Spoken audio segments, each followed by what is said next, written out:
Bonsoir, la fontaine des rêves vous présente Cendrillon de Charles Perrault. Il était une fois un gentilhomme qui épousa en seconde noces une femme, la plus hautaine et la plus fière qu'on eût jamais vue. Elle avait deux filles de son humeur et qui lui ressemblaient en toutes choses. Le mari avait de son côté une jeune fille, mais d'une douceur et d'une bonté sans exemple. Elle tenait cela de sa mère, qui était la meilleure personne du monde. Les noces ne furent pas plus tôt faites que la belle-mère fit glatter sa mauvaise humeur. Elle ne put souffrir les bonnes qualités de cette jeune enfant, qui rendit ses filles encore plus haïssables. Elle la chargea des plus viles occupations de la maison. C'était elle qui nettoyait la vaisselle et les montées, qui frottait la chambre de madame et celle de mesdemoiselles ses filles. Elle couchait tout au haut de la maison, dans un grenier, sur une méchante paillasse, pendant que ses sœurs étaient dans des chambres parquetées où elles avaient des lits de plus à la mode et des miroirs où elles se voyaient depuis les pieds jusqu'à la tête. La pauvre fille souffrait tout avec patience et n'osait se plaindre à son père, qui l'aurait grondé parce que sa femme le gouvernait entièrement. Lorsqu'elle avait fait son ouvrage, elle s'allait mettre au coin de la cheminée et s'asseoir dans les cendres, ce qui faisait qu'on l'appelait communément Sucendron. La cadette, qui n'était pas si malhonnête que son aînée, l'appelait Cendrillon.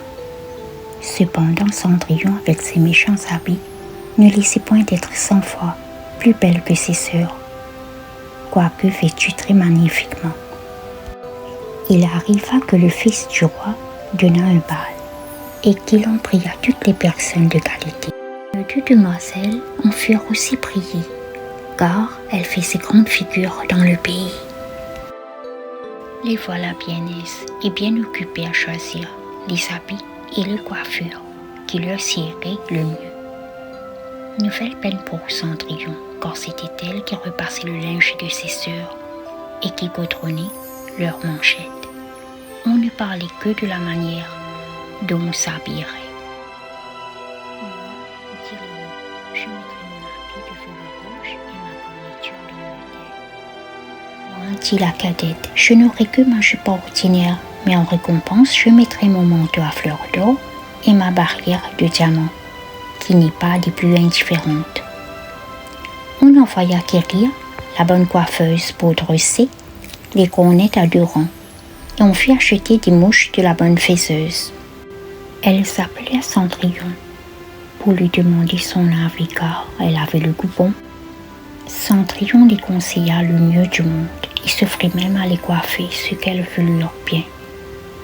En les coiffant, il lui disait: « Cendrillon, serais-tu bien aise d'aller au bal? Hélas, mesdemoiselles, vous vous moquez de moi. Ce n'est pas là ce qu'il me faut. Tu as raison, on rirait bien si on voyait un Sucendron aller au bal. » Une autre que Cendrillon les aurait coiffées de travers, mais elle était bonne et elle les coiffa parfaitement bien. Elles furent près de 2 jours sans manger, tant elles étaient transportées de joie. On rompit plus de 12 lacets à force de les serrer pour leur rendre la taille plus menue, et elles étaient toujours devant leur miroir. Enfin, l'heureux jour arriva. On partit, et Cendrillon les suivit des yeux le plus longtemps qu'elle put. Lorsqu'elle ne les vit plus, elle se mit à pleurer. Sa marraine, qui la vit tout en pleurs, lui demanda ce qu'elle avait. « Je voudrais bien. » Elle pleurait si fort qu'elle ne put achever. Sa marraine, qui était fée, lui dit: « Tu voudrais bien aller au bal, n'est-ce pas? » « Hélas, oui, dit Cendrillon en soupirant. « Eh bien, seras-tu bonne fille? » dit sa marraine, « Je t'y ferai aller. » Elle l'amena dans sa chambre et lui dit: « Va dans le jardin et apporte-moi une citrouille. » Cendrillon alla aussitôt cueillir la plus belle qu'elle put trouver et l'apporta à sa marraine. ne pouvant deviner comment cette citrouille-là pourrait faire aller au bal. Sa marraine la creusa, et n'ayant laissé que les coups, la frappa de sa baguette, et la citrouille fut aussitôt changée en un beau carrosse tout doré. Ensuite, elle alla regarder dans la souricière, où elle trouva 6 souris tout en vie.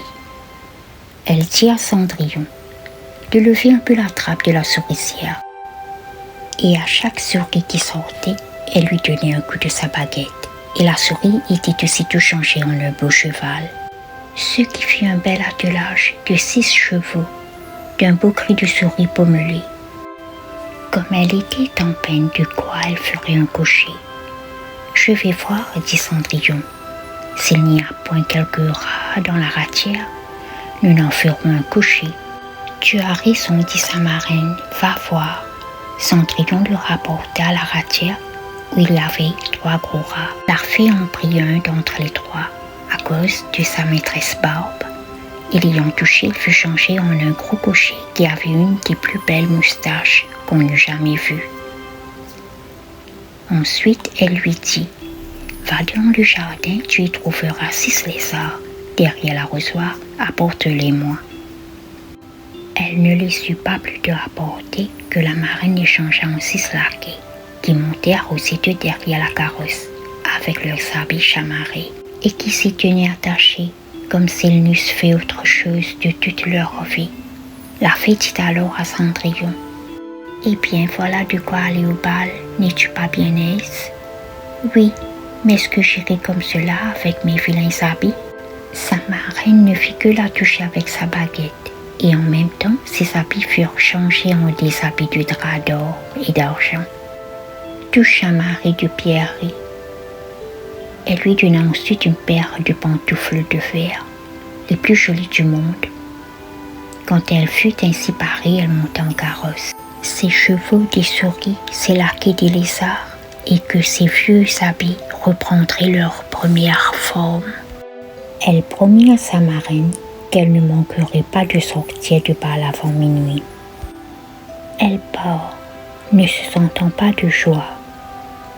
Le fils du roi qu'on alla avertir qu'il venait d'arriver une grande princesse qu'on ne connaissait point, courut la recevoir et lui donna la main à la descente du carrosse et la mena dans la salle où était la compagnie. Il se fit alors un grand silence. On cessa de danser et les violons ne jouèrent plus. Danton était attentif à contempler les grandes beautés de cet inconnu. On n'entendait qu'un bruit confus. Ah, qu'elle est belle! Le roi même, tout vieux qu'il était, ne laissait pas de la regarder et de dire tout bas à la reine qu'il avait longtemps qu'il n'avait vu une si belle et si aimable personne.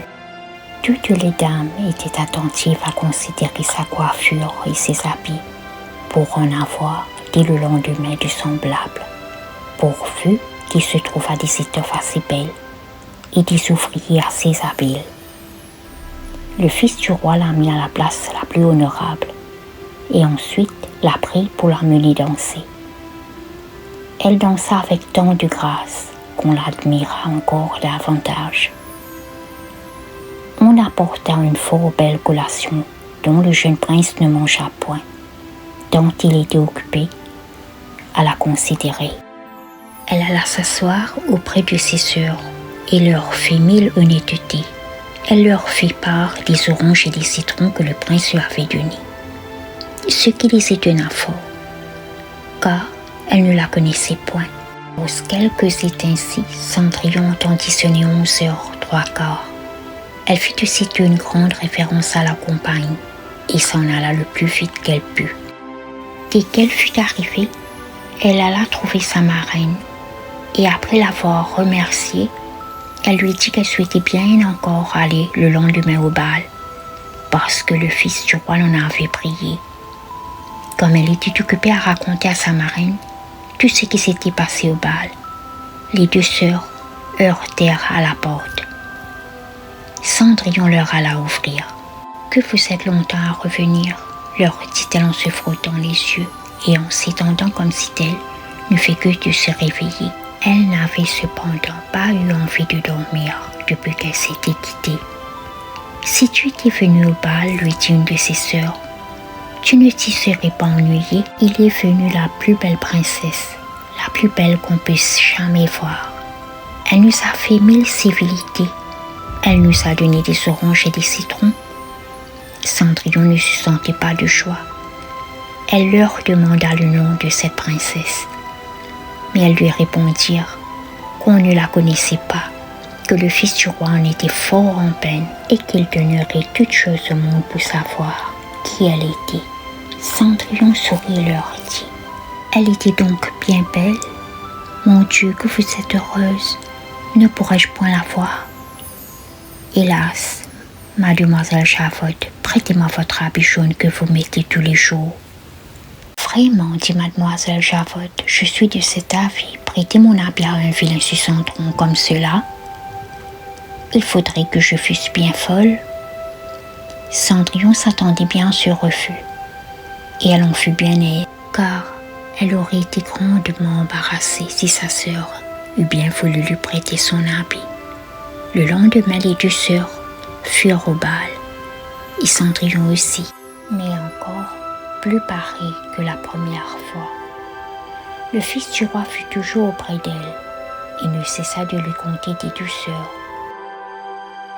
La jeune demoiselle ne s'ennuyait point et oublia ce que sa marraine lui avait recommandé, de sorte qu'elle entendit sonner le premier coup de minuit.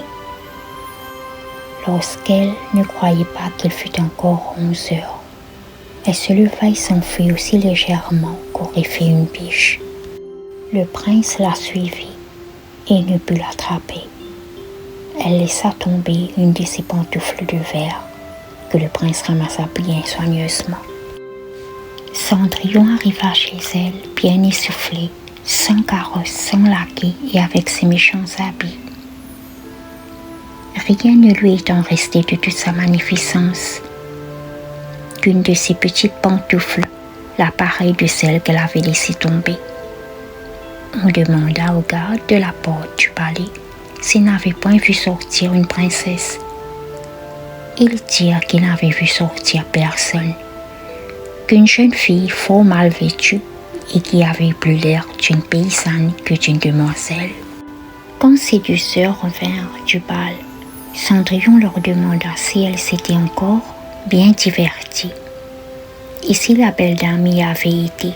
Elles lui dirent que oui, mais qu'elle s'était enfuie lorsque minuit avait sonné, et si promptement qu'elle avait laissé tomber une de ses petites pantoufles de verre, la plus jolie du monde, que le fils du roi l'avait ramassée, et qu'il n'avait fait que la regarder tout le reste du bal, et qu'assurément, il était fort amoureux de la belle personne à qui appartenait la petite pantoufle.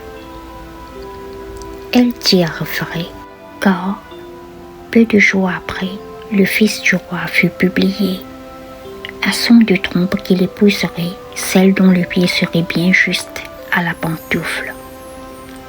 On commença à l'essayer aux princesses, ensuite aux duchesses et à toute la cour, mais inutilement. On la porta chez les deux sœurs, qui firent tout leur possible pour faire entrer leurs pieds dans la pantoufle, mais elles ne purent en venir à bout.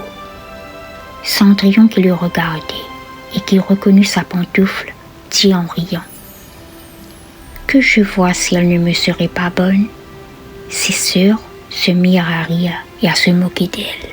Le gentilhomme qui faisait l'essai de la pantoufle, ayant regardé attentivement Cendrillon et la trouvant fort belle, dit que cela était très juste et qu'il avait ordre de l'essayer à toutes les filles. Il fit asseoir Cendrillon et, approchant la pantoufle de son petit pied, il vit qu'elle y entrait sans peine et qu'elle y était juste comme de cire. L'étonnement des deux sœurs fut grand, mais plus grand encore quand Cendrillon tira de sa poche l'autre petite pantoufle qu'elle mit à son pied. Là-dessus arriva la marraine, qui, ayant donné un coup de sa baguette sur les habits de Cendrillon, les fit devenir encore plus magnifiques que tous les autres. Alors, ces deux sœurs la reconnurent pour la belle personne qu'elle avait vue au bal. Elles se jetèrent à ses pieds pour lui demander pardon de tous les mauvais traitements qu'elle lui avait fait souffrir. Cendrillon les releva et leur dit, en les embrassant, qu'elle leur pardonnait de bon cœur et qu'elle les priait de l'aimer bien toujours. On l'amena chez le jeune prince, pareille comme elle était. Il la trouva encore plus belle que jamais, et peu de jours après il l'épousa. Cendrillon, qui était aussi bonne que belle, fit loger ses deux sœurs au palais et les maria dès le jour même à de grands seigneurs de la cour. Bonsoir. Il était une fois un gentilhomme qui épousa en seconde noces une femme, la plus hautaine et la plus fière qu'on eût jamais vue. Elle avait deux filles de son humeur et qui lui ressemblaient en toutes choses. Le mari avait de son côté une jeune fille, mais d'une douceur et d'une bonté sans exemple. Elle tenait cela de sa mère, qui était la meilleure personne du monde. Les noces ne furent pas plus tôt faites que la belle-mère fit glatter sa mauvaise humeur.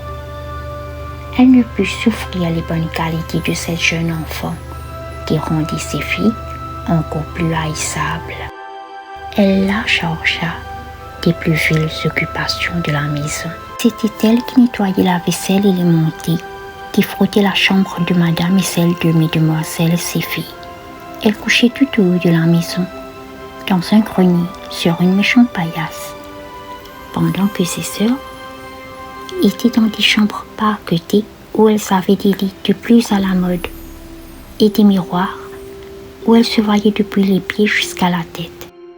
La pauvre fille souffrait tout avec patience et n'osait se plaindre à son père, qui l'aurait grondé parce que sa femme le gouvernait entièrement. Lorsqu'elle avait fait son ouvrage, elle s'allait mettre au coin de la cheminée et s'asseoir dans les cendres, ce qui faisait qu'on l'appelait communément Sucendron. La cadette, qui n'était pas si malhonnête que son aînée, l'appelait Cendrillon. Cependant, Cendrillon, avec ses méchants habits, ne laissait point d'être 100 fois plus belle que ses sœurs, quoique vêtue très magnifiquement.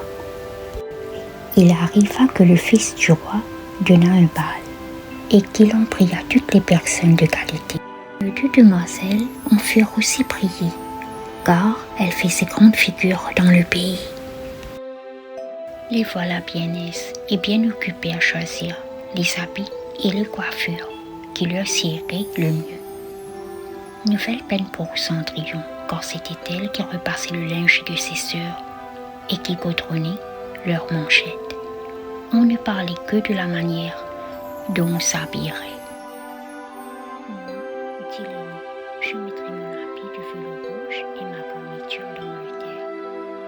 Moi, dit la cadette, je n'aurai que ma jupe ordinaire, mais en récompense, je mettrai mon manteau à fleurs d'or et ma barrière de diamants, qui n'est pas des plus indifférentes. On envoya quérir la bonne coiffeuse pour dresser les cornettes à 2 rangs, et on fit acheter des mouches de la bonne faiseuse.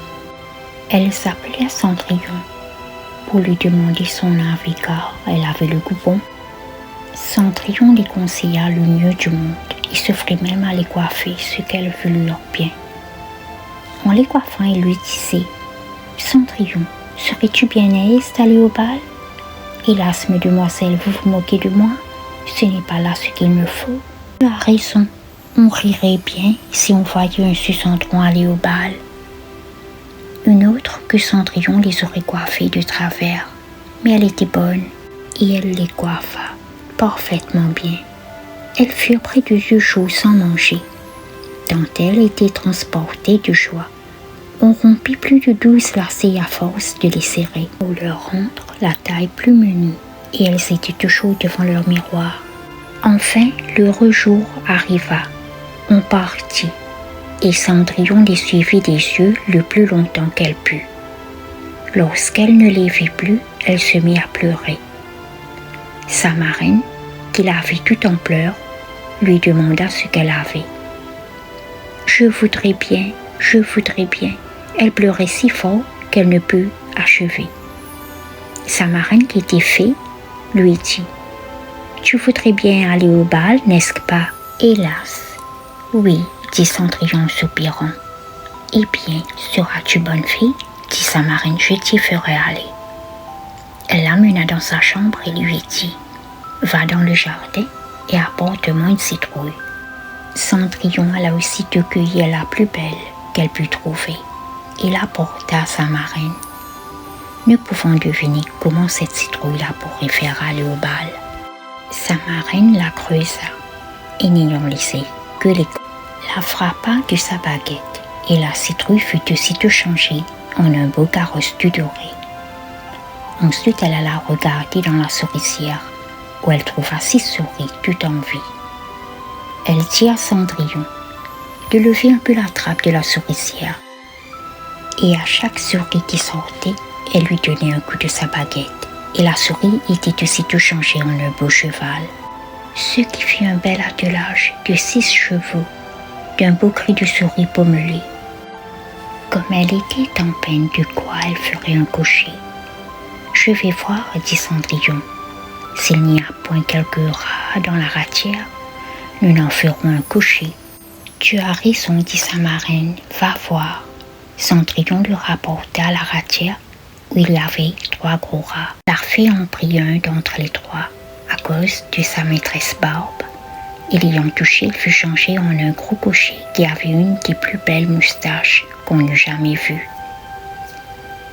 Ensuite, elle lui dit « Va dans le jardin, tu y trouveras 6 lézards derrière l'arrosoir, apporte-les-moi. » Elle ne les sut pas plus tôt apporter que la marraine les changea en 6 laquais qui montèrent aussitôt derrière la carrosse avec leurs habits chamarrés et qui s'y tenaient attachés comme s'ils n'eussent fait autre chose de toute leur vie.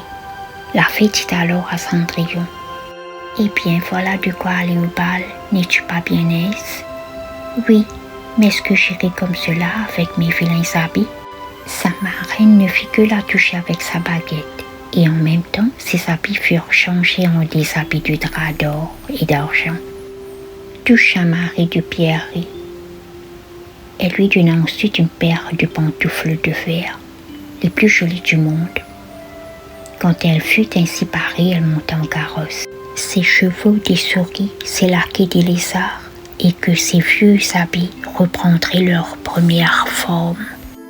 Elle promit à sa marraine qu'elle ne manquerait pas de sortir du bal avant minuit.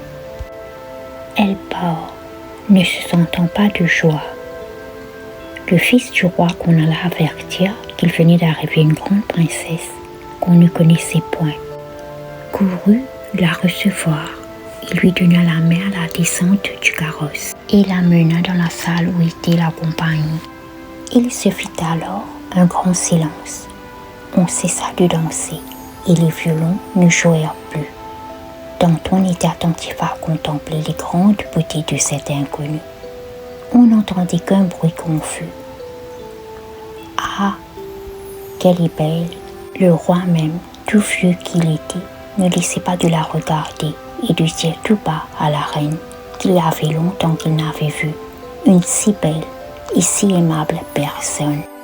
Toutes les dames étaient attentives à considérer sa coiffure et ses habits pour en avoir dès le lendemain de semblable, pourvu qu'il se trouvât des étoffes assez belles et des ouvriers assez habiles.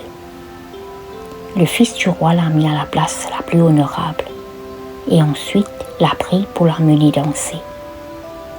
Elle dansa avec tant de grâce qu'on l'admira encore davantage. On apporta une fort belle collation dont le jeune prince ne mangea point, tant il était occupé à la considérer. Elle alla s'asseoir auprès de ses sœurs et leur fit 1000 honnêtetés. Elle leur fit part des oranges et des citrons que le prince lui avait donnés, ce qui les étonna fort, car Elle ne la connaissait point.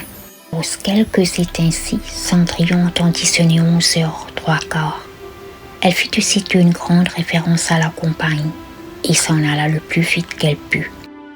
Dès qu'elle fut arrivée, elle alla trouver sa marraine et après l'avoir remerciée, elle lui dit qu'elle souhaitait bien encore aller le lendemain au bal parce que le fils du roi l'en avait prié. Comme elle était occupée à raconter à sa marraine tout ce qui s'était passé au bal, les deux sœurs heurtèrent à la porte.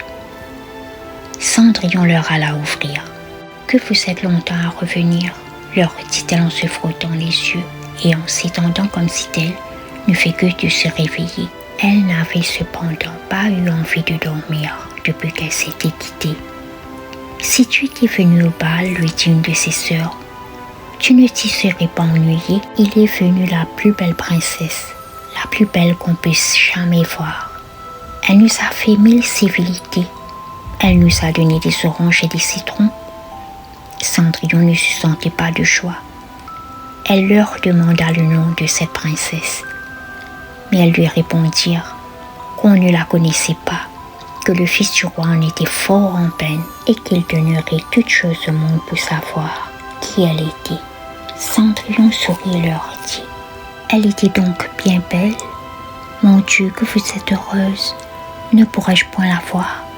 « Hélas, mademoiselle Javotte, prêtez-moi votre habit jaune que vous mettez tous les jours. »« Vraiment, dit mademoiselle Javotte, je suis de cet avis. Prêter mon habit à un vilain sucendron comme cela.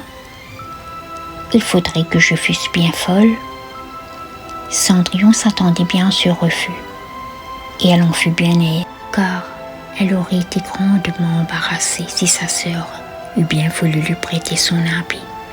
Le lendemain, les deux sœurs furent au bal, et Cendrillon aussi, mais encore plus parée que la première fois. Le fils du roi fut toujours auprès d'elle, et ne cessa de lui conter des douceurs. La jeune demoiselle ne s'ennuyait point, et oublia ce que sa marraine lui avait recommandé, de sorte qu'elle entendit sonner le premier coup de minuit. Lorsqu'elle ne croyait pas qu'il fût encore 11 heures, elle se leva et s'enfuit aussi légèrement qu'aurait fait une biche. Le prince la suivit et ne put l'attraper. Elle laissa tomber une de ses pantoufles de verre que le prince ramassa bien soigneusement. Cendrillon arriva chez elle, bien essoufflée, sans carrosse, sans laquais et avec ses méchants habits. Rien ne lui étant resté de toute sa magnificence qu'une de ses petites pantoufles, la pareille de celle qu'elle avait laissée tomber. On demanda au garde de la porte du palais s'il n'avait point vu sortir une princesse. Ils dirent qu'ils n'avaient vu sortir personne, qu'une jeune fille fort mal vêtue et qui avait plus l'air d'une paysanne que d'une demoiselle. Quand ces deux sœurs revinrent du bal, Cendrillon leur demanda si elles s'étaient encore bien diverties et si la belle dame y avait été. Elles lui dirent que oui, mais qu'elle s'était enfuie lorsque minuit avait sonné, et si promptement qu'elle avait laissé tomber une de ses petites pantoufles de verre, la plus jolie du monde, que le fils du roi l'avait ramassée, et qu'il n'avait fait que la regarder tout le reste du bal, et qu'assurément, il était fort amoureux de la belle personne à qui appartenait la petite pantoufle. Elles dirent vrai, car, peu de jours après, le fils du roi fut publié, à son de trompe qu'il épouserait celle dont le pied serait bien juste à la pantoufle. On commença à l'essayer aux princesses, ensuite aux duchesses et à toute la cour. Mais inutilement, on la porta chez les deux sœurs qui firent tout leur possible pour faire entrer leurs pieds dans la pantoufle. Mais elles ne purent en venir à bout. Cendrillon qui le regardait et qui reconnut sa pantoufle dit en riant: « Que je vois si elle ne me serait pas bonne. C'est sûr se mirent à rire et à se moquer d'elle. Le gentilhomme qui faisait l'essai de la pantoufle, ayant regardé attentivement Cendrillon et la trouvant fort belle, dit que cela était très juste et qu'il avait ordre de l'essayer à toutes les filles. Il fit l'assaut à Cendrillon et approchant la pantoufle de son petit pied, il vit qu'elle y entrait sans peine et qu'elle y était juste comme de cire. L'étonnement des deux sœurs fut grand, mais plus grand encore quand Cendrillon tira de sa poche l'autre petite pantoufle qu'elle mit à son pied.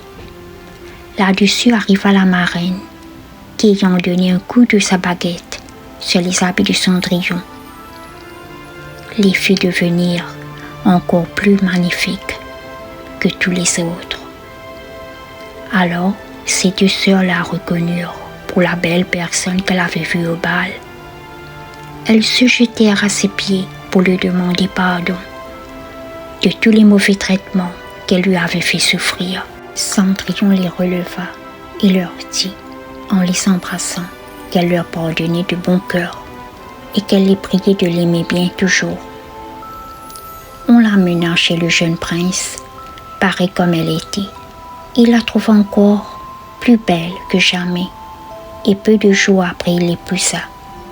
Cendrillon, qui était aussi bonne que belle, fit loger ses deux sœurs au palais et les maria dès le jour même à de grands seigneurs de la cour. Moralité. La beauté pour le sexe est un rare trésor. De l'admirer, jamais on ne se lasse, mais ce qu'on nomme bonne grâce, et sans prix, il vaut mieux encore. C'est ce qu'à Cendrillon fit avoir sa marraine en l'adressant et l'instruisant, tant et si bien qu'elle en fit une reine. Car ainsi sur ce compte, on va moralisant. Belle, ce dont vaut mieux que d'être bien coiffée pour engager un cœur, pour en venir à bout. La bonne grâce est le vrai don des fées. Sans elle, on ne peut rien. Avec elle, on peut tout. Autre moralité. C'est sans doute un grand avantage d'avoir de l'esprit, du courage, de la naissance, du bon sens et d'autres semblables talents qu'on reçoit du ciel en partage. Mais vous avez beau les avoir, pour votre avancement ce seront choses vaines. Si vous n'avez pour les faire valoir ou des parrains ou des marraines,